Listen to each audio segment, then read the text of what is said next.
This is a compression style splice connector. A little bit older model, but some people still like to use these, so we'll show you how to do them. So this is the compression nut. Step number 1, always slide this over the rope light first. That way you don't forget it and have to pull it apart. Next thing you want to do, I like to pre-poke the holes here. So we use just a screwdriver that we've ground down into a point.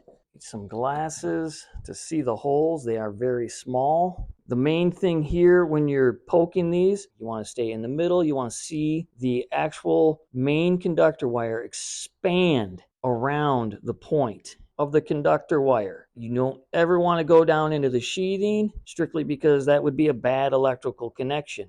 There we go. That's that side. You probably want to go in a good 1/2 inch.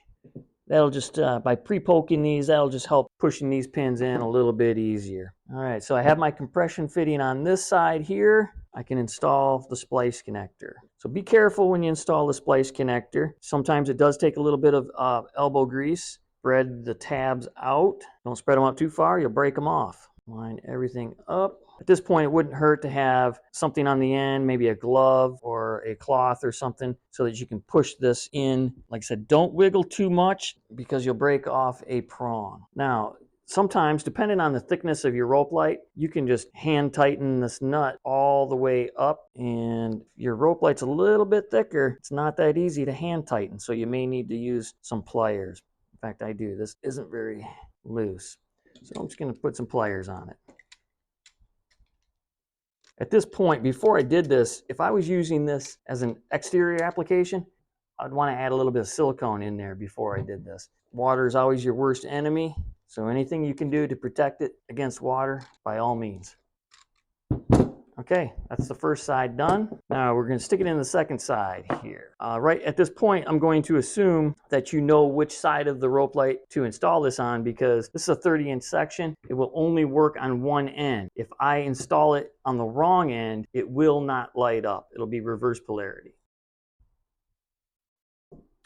If your rope light was longer, you'd want to install the compression fitting. That'd be a vital mistake right now if I did not do this, but seeing how it's short, no big deal.